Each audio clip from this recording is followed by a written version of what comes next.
Hello students, I welcome you all once again in the next video of आपके अपनी पाठशाला। Students, कुछ amendments हुई हैं हमारे सिलेबस में, वो हम डिटेल में डिस्कस करेंगे। उसके लिए एक स्पेशल वीडियो आएगी आप लोगों के लिए, so don't worry about it. जो अमेंडमेंट्स है, अच्छी बात ये है जो यूनिट हम कर रहे हैं इसके अंदर एक टॉपिक है जो ड्रॉप आउट हुआ है, ठीक है। वो भी ऐसा इतना इंपॉर्टेंट टॉपिक नहीं है, इजी था रिलेटिवली अगर आप समझें उसको। अदरवाइज इस यूनिट में से कुछ भी ड्रॉप नहीं हुआ है, ये सबसे अच्छी बात है आपके लिए। चलिए आज स्टार्ट करते हैं हमारा next topic.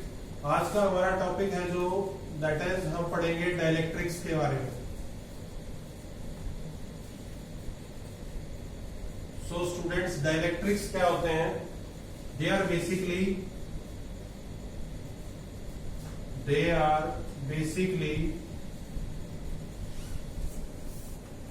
insulating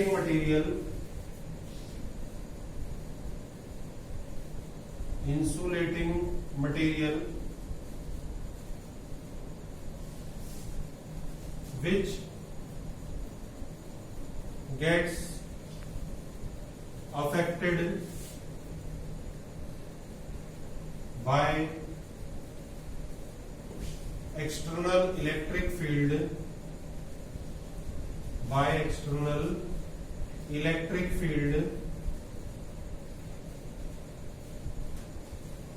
without conduction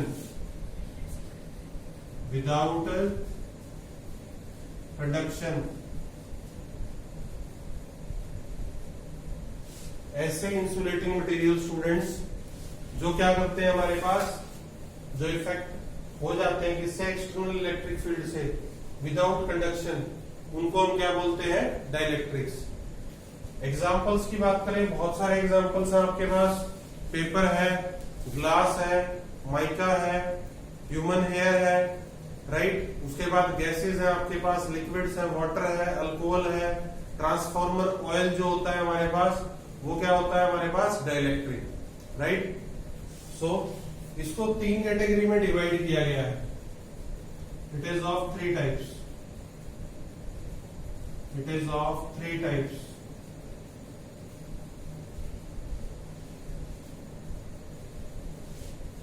ठीक है, आपके पास सॉलिड भी है, लिक्विड भी है और गैसेस भी है। सॉलिड में आपके पास कौन कौन होंगे बेटा? Plastic, paper, mica etcetera, right. Liquid की बात करेंगे तो water, alcohol, transformer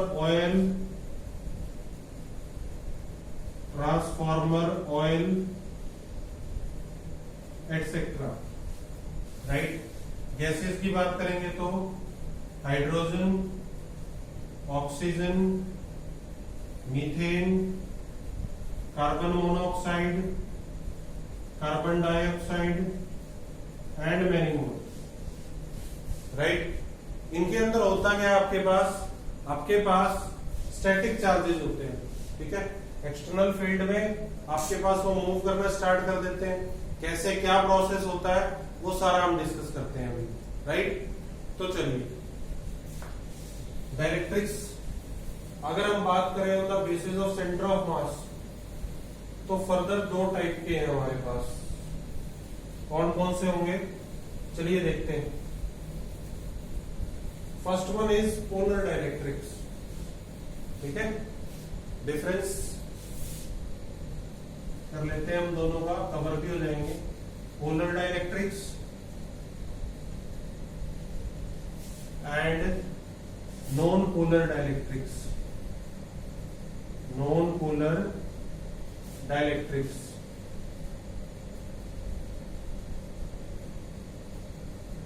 polar dielectrics and non polar dielectrics. क्या होते हैं बेटे polar dielectrics? So the dielectrics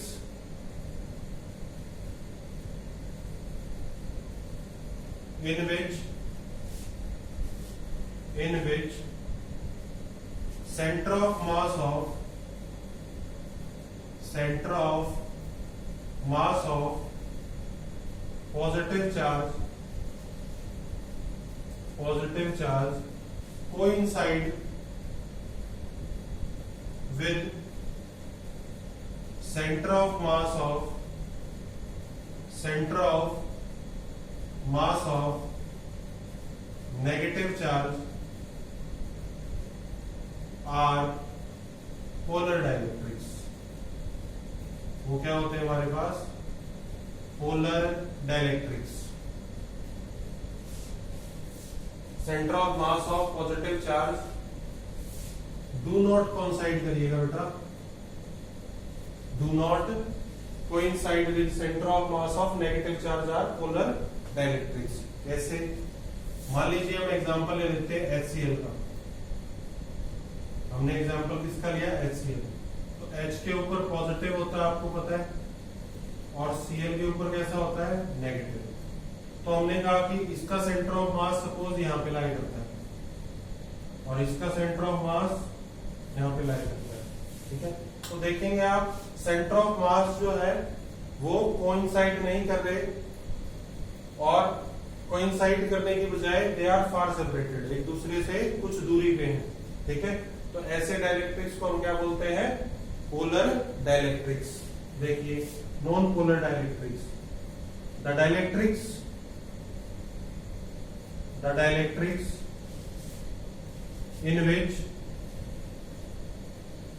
in which center of mass of positive charge coincide with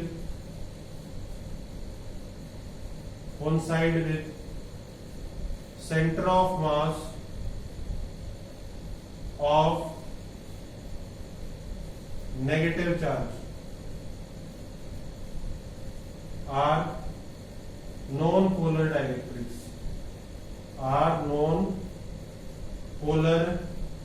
dielectrics, वो क्या होते हैं? Non polar dielectrics. एग्जाम्पल के तौर पे अगर हम बात करें, सो हमारे पास लाइकवाइज हाइड्रोजन है H, और यहाँ पे भी क्या आपके पास H। तो यहाँ पे अगर बात करें हम centre of mass of positive charge, वो क्या करता है? कोइंसाइड करता है। Centre of mass of negative charge लेंगे, वो भी क्या करेगा? कोइंसाइड करेगा। तो ऐसे मॉलिक्यूल को हम क्या बोलते हैं? ऐसे डाइलेक्ट्रिक को नॉन पोलर डाइलेक्ट्रिक, ठीक है। अब देखिए आपको पता है H पे क्या होता है? पॉजिटिव, इधर पे क्या? नेगेटिव। तो आपके पास कुछ ना कुछ नेट डाइपोल मोमेंट होगी। क्या होगी? Net dipole moment. अब ये जो नेट डाइपोल मोमेंट है ये जीरो नहीं होती, यहाँ पे कोइंसाइड कर रहे हैं। Centre of mass of positive charge किसके साथ कोइंसाइड कर रहा है? Centre of mass of negative charge. तो आपके पास डाइपोल मोमेंट क्या हो जाएगी बेटा इस केस में? Zero. Dipole moment is zero, ठीक है। तो ये इनका सेकंड डिफरेंस है। डाइपोल मोमेंट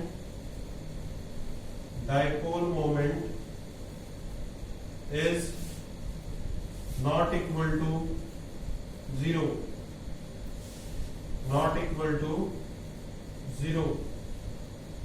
और यहां पे अगर आप बात करेंगे dipole moment is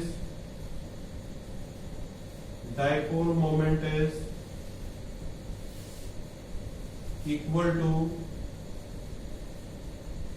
zero, right.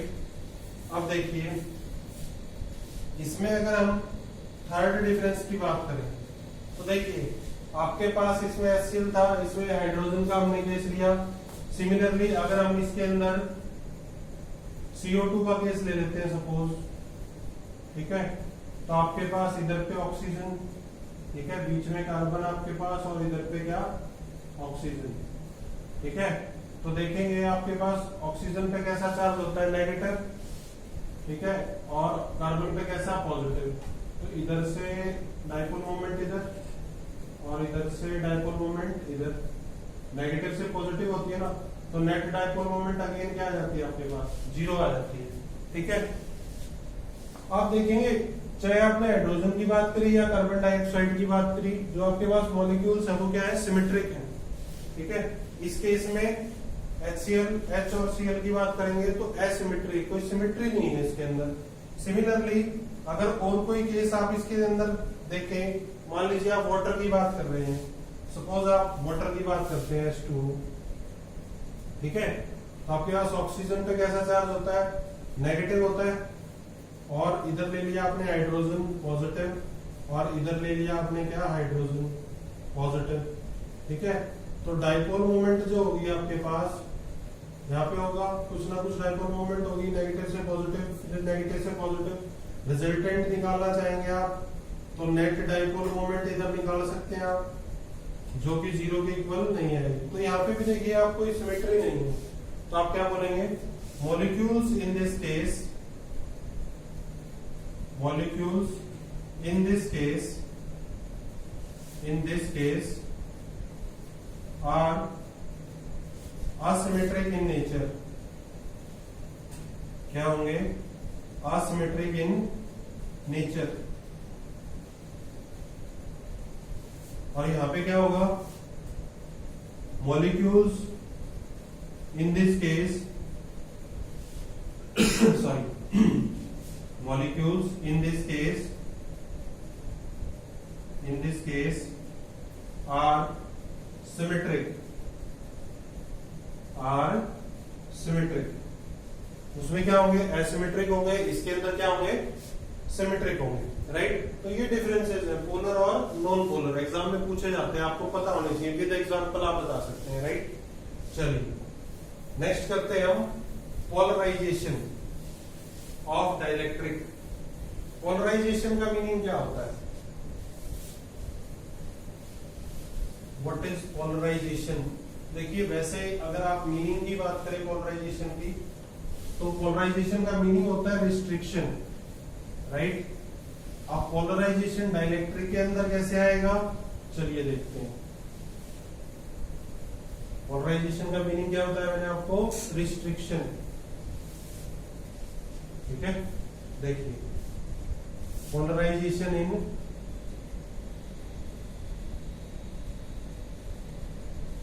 Dielectrics.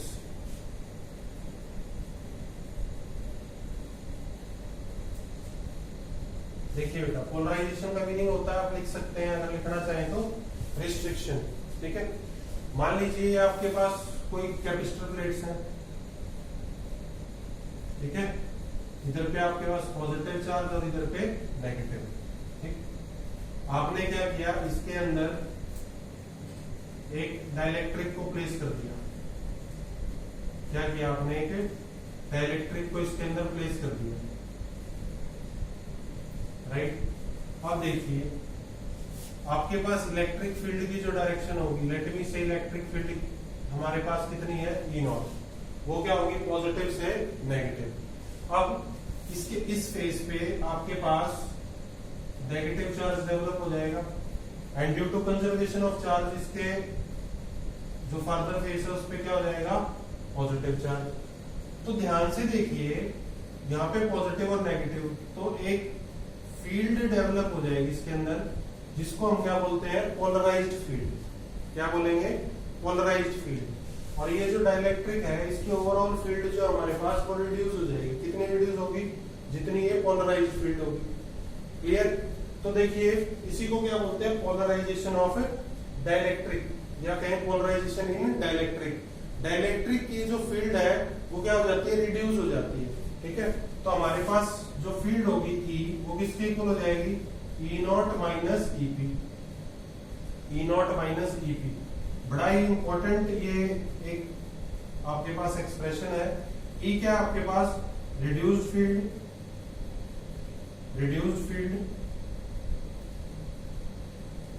E0 क्या आपके पास, external electric field,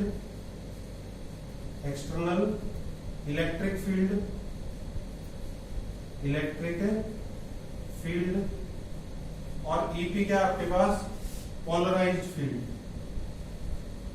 EP is polarised field, ठीक है बेटा। तो पोलराइजेशन इन डाइलेक्ट्रिक क्या होगी, basically it is the reduction of electric field due to induced और पोलराइज्ड इलेक्ट्रिक फील्ड, इंड्यूस्ड और पोलराइज्ड इलेक्ट्रिक फील्ड यानी कि ईपी, ठीक है। इलेक्ट्रिक फील्ड क्या हो जाएगी, रिड्यूस हो जाएगी, किसकी वजह से, पोलराइज्ड फील्ड की वजह से, क्योंकि वो अपोजिट डायरेक्शन में क्या हो जाएगी, डेवलप। अब ये पोलराइज्ड फील्ड जो है ये किसकी वजह से होगी, पोलराइज्ड फील्ड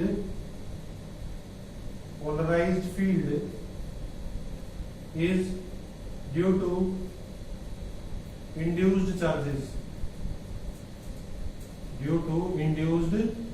चार्जेस, आपके पास पॉजिटिव और नेगेटिव है, इनको क्या बोलते हैं, इंड्यूस्ड चार्जेस, ठीक है। अब देखिए, मान लीजिए हम वैसे ही बात करते हैं किसी डाइलेक्ट्रिक की, सपोज ये एक डाइलेक्ट्रिक है, ठीक है।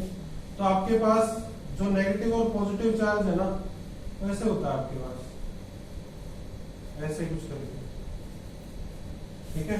अब देखिए इसके अंदर क्या है, रेंडमनेस है, क्या है बेटे, रेंडमनेस है। तो इसके अंदर क्या है, कोई ऑर्डर नहीं है, और ऑर्डर नहीं है तो नो डाइपोल मोमेंट, ठीक है। ये कब होगा, एट रूम टेम्परेचर, जब हम कोई एक्सटर्नल फील्ड अप्लाई नहीं कर रहे, ठीक है। लेकिन जैसे ही फील्ड अप्लाई की हमने, ठीक है, तो आपके पास नेगेटिव और पॉजिटिव चार्जेस इंड्यूस हो गए, तो क्या हुआ यहाँ पे, इनका एक पर्टिकुलर ऑर्डर हो गया, इनके ऊपर रिस्ट्रिक्शन लग गई ना, इसी रिस्ट्रिक्शन को हम क्या बोलते हैं, polarisation. It is known as polarisation, right. चलिए नेक्स्ट टॉपिक करते हैं, पोलराइजेशन डेंसिटी।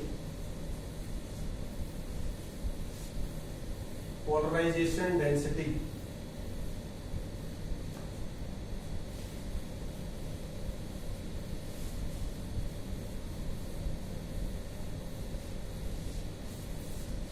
इसी को बोलते हैं बेटे पोलराइजेशन डेंसिटी। को हो डेंसिटी P से डिनोट करते हैं, या कहो डाइलेक्ट्रिक पोलराइजेशन,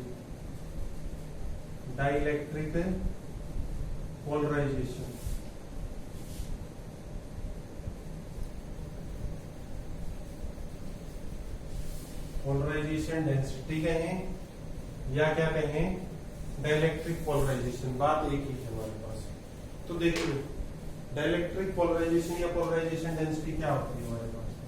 सपोज ये आपके पास क्या है, प्लेट्स ऑफ कैपेसिटर, ठीक है। इसके अंदर आपने रख लिया है डाइलेक्ट्रिक, पॉजिटिव इधर पे नेगेटिव, ठीक है, ये इधर पे नेगेटिव चार्ज इंड्यूस्ड और कंजर्वेशन ऑफ चार्ज से पॉजिटिव चार्ज, ठीक है। अब देखो बेटे, मान लिया कि आपके पास जो सेपरेशन है ना, वो कितना है, डी, कितना सेपरेशन है, डी। यहाँ पे चार्ज देखो, ये जो पॉजिटिव चार्ज है ना, इसको मैं मान लेता हूँ क्यूपी, और ये जो नेगेटिव चार्ज है इसको मैं मान लेता हूँ क्या, माइनस क्यूपी, ठीक है। अब देखो यहाँ पे आप देखेंगे कि आपके पास क्या बन रहे हैं, डाइपोल्स बन रहे हैं, ठीक है। आपके पास अगर डाइपोल है तो नेट डाइपोल मोमेंट भी होगी कुछ ना कुछ, डाइलेक्ट्रिक की क्या होगी, net dipole moment. So dipole moment of dielectric, dipole moment of dielectric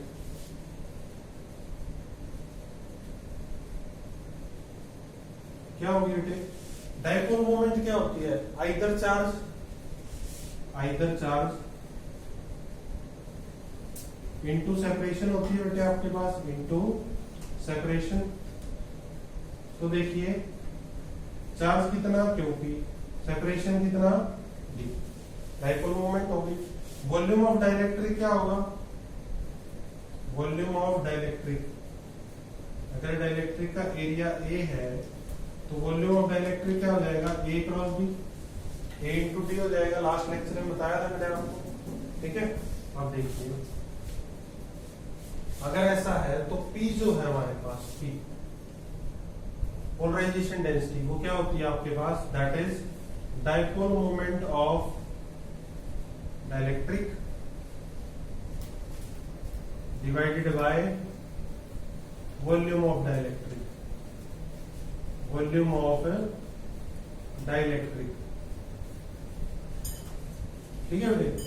तो देखो यहां से P किसके इक्वल आ जाएगा, देखो QP into D divided by A into D, D से डी कैंसिल हो जाएगा। तो P किसके इक्वल आ गया आपके पास, QP by A, polarisation density आ गई आपकी, ठीक है। चार्ज पर यूनिट एरिया, अगर मैं यहां से बोलूं इंड्यूस्ड सरफेस चार्ज डेंसिटी, जो ये इंड्यूस्ड चार्ज है ना, इनकी वजह से इंड्यूस्ड सरफेस चार्ज डेंसिटी बोलूं, सरफेस चार्ज डेंसिटी, डेंसिटी उसको मैं बोलूं सिग्मा इंड्यूस्ड कह लो, या उसको बोल लूं मैं सिग्मा पोलराइज्ड, पोलराइज्ड। वो क्या होगी आपके पास, क्यूपी बाय ए होगी, चार्ज पर यूनिट एरिया ही तो होती है डेंसिटी आपके पास, कोई सा भी चार्ज ले लो पर यूनिट एरिया। ध्यान से देखो पोलराइजेशन डेंसिटी इसके बराबर आ रही है कि नहीं है। तो आप कह सकते हैं कि आपके पास जो पोलराइजेशन डेंसिटी होगी वो आपके पास इंड्यूस्ड सरफेस चार्ज डेंसिटी, या हम कहें पोलराइज्ड सरफेस चार्ज डेंसिटी के इक्वल होती है। और ये खुद किसके इक्वल होती है आपके पास, क्यूपी बाय ए के इक्वल।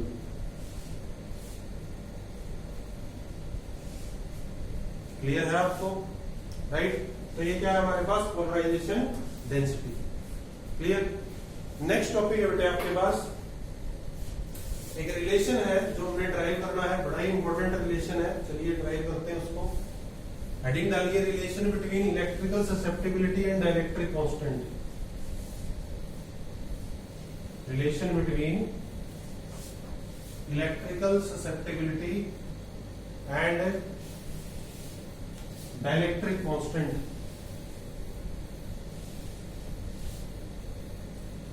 रिलेशन बिटवीन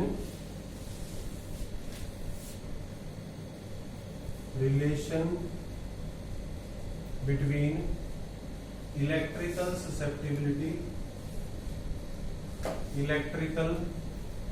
ससेप्टिबिलिटी, इसको डिनोट करते हैं बेटा जाई से, ये सिंबल होता है, and dielectric constant, dielectric constant.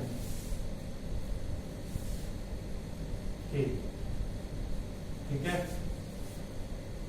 सबसे पहले तो आपको पता होना चाहिए कि ससेप्टिबिलिटी क्या होती है। तो इलेक्ट्रिकल ससेप्टिबिलिटी क्या होती है,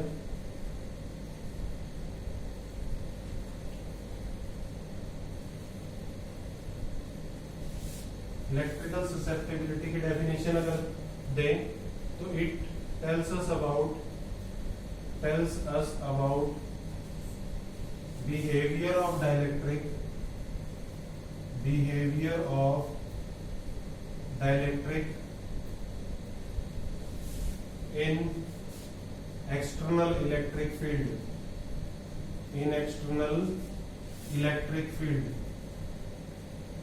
क्या करता है हमारे पास, बिहेवियर बताता है किसका, डाइलेक्ट्रिक का इन external electric field.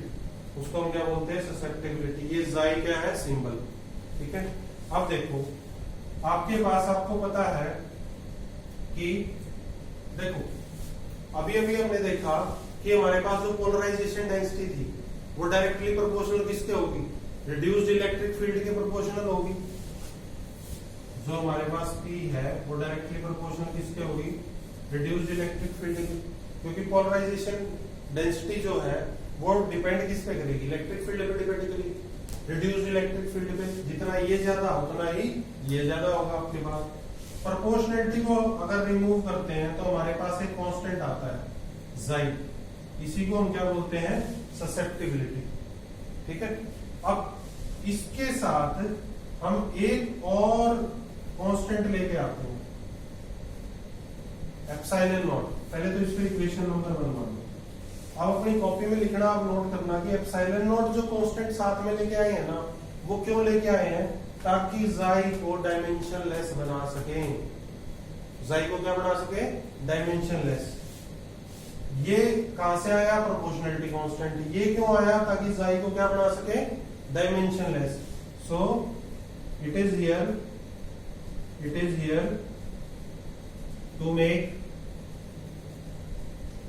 to make xi dimensionless note कर लेंगे आप, बड़ा इंपॉर्टेंट है ये।